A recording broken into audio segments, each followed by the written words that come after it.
Hey, so just a quick note before I get into the book review. I just wanted to mention briefly that for those who don't know who Doreen Valiente was, she is considered the mother of modern witchcraft and wrote most of the liturgy that most of us are familiar with, such as the Charge of the Goddess and other things. And so I just kind of wanted to preface that because I know there's a lot of new people who are just coming up in the craft and may not be familiar with who she is due to the plethora of books by newer authors that are being put out at a very rapid pace these days. And I think some of the older authors and some of the elders in Doreen's generation, like Patricia Crowther, Vivienne Crowley, Janet and Stuart Farrar, may be getting forgotten about, and I think it's important that we remember them and their contributions to the craft. We may not follow exactly what they did anymore. There's been so much new stuff and everybody's encouraged to kind of do their own thing now, but we all do owe them a great debt for what the trails that they blazed. And so anyway, so Doreen was born in 1922 and sadly passed away from pancreatic cancer in 1999, so she is no longer with us. And so yeah, just wanted to preface the book review for those who are unfamiliar with her, and on we go.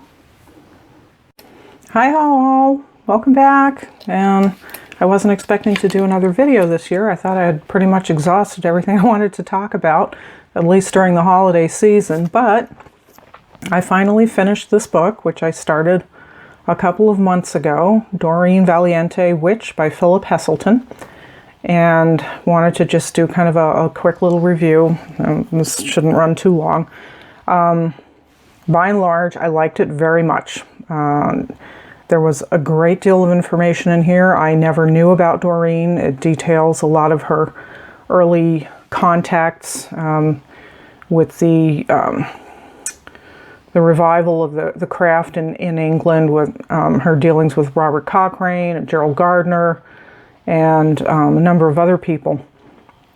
My main criticism of the book is that Heselton engages in a great deal of speculation, saying, well, with her qualifications, it's not hard to imagine her doing this, or it's likely that they did this, or she was meeting possibly with these people, and it's, you know, maybe she wrote this letter to Gardner that he cites, and, you know, there's just way too much of that, and I think I was expecting a little more rigorously researched biography, but as you can see, I've got all kinds of little flags and things in it.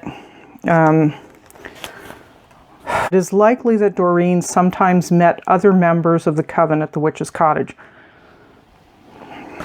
Maybe she did, maybe she didn't. And then following her initiation, one can imagine that Doreen attended, blah, blah, blah. And it's full of that kind of stuff. And it really got on my nerves after a while. But there's a lot of good stuff too. Like there's this large section, I think it's chapter 10, Magic on the Downs, when she goes into these long descriptions of what they did during these rites, and the kind of the feel of these gatherings and these sabbats that they held. And it's really beautiful. I mean, we all know her as the author of The Charge of the Goddess and a lot of the other poetry that's now very much associated with the craft. And we all kind of take it for granted. And she really was a very good poet. And she read to a poetry society in London. So, I mean, she was clearly a very well-recognized poet. Let's see, what did I have this marked here for? Oh, yeah, her whole attitude to the craft was, I think, very inspiring to me, and it really echoes what I feel about the craft and why I am involved in it. And she says, I wanted to show people that magic is for all, as nature is for all. She made clear that magic does not require one to join a secret fraternity, acquire a lot of expensive paraphernalia, or pay a lot of money for training in basic techniques. Rather, she emphasized that magic is all around us and that it can be practiced by using everyday objects and experiences. A sensible approach was called for, however. Many people will tell you that occultism, witchcraft, and magic are dangerous. So they are. So is crossing the road. But we shall not get far if we are afraid ever to attempt it. And then she goes on about why magic works. What does one need to work magic?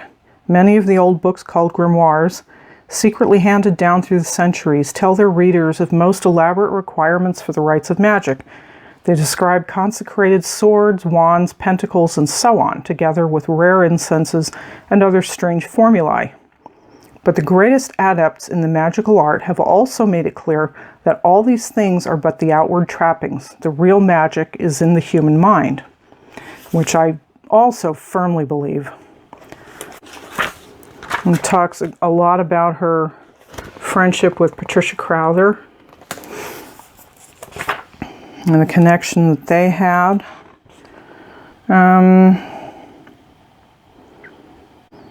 yeah, the manuscript that Doreen had forgotten about was probably, again, just more of that. I am guessing that it was at this time.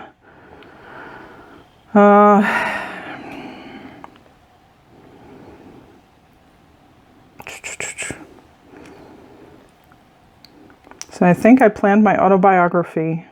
I think my planned autobiography might have contributed to this feeling, not being able to get around to things. In the course of my preparation for it, I tried more seriously than I have previously to recall my previous incarnations. Oh, that's right. She was talking about doing past life work. I think I had some success, but perhaps it would be better if I hadn't, as I have really been very depressed. Stirring up the deep pool of the inner mind can stir up rather more than one bargains for. I thought that was kind of interesting to note. Oh, talking about how she acquired these cloven hoof candlesticks. Oh, that was very interesting. I'm not going to read all that. That's too much. But there's lots of little anecdotes and lots of quotes from her diaries and letters, correspondence with various people, a lot with Janet and Stuart Farrar. Let's see. She's talking about doing a working.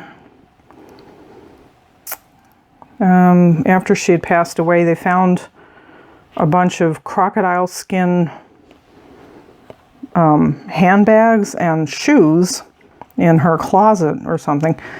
Doreen told the story of how she purchased them. Someone asked her if she would ever work magic to get something for herself. She said, I don't see why not, but be careful what you wish for.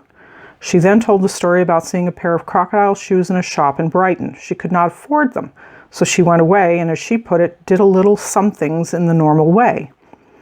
A few days later, she went back to find the price of the shoes greatly reduced in a sale. Feeling rather pleased with herself, she immediately bought them and took them straight to a shoe repair shop and paid to have them fitted with new soles and heels.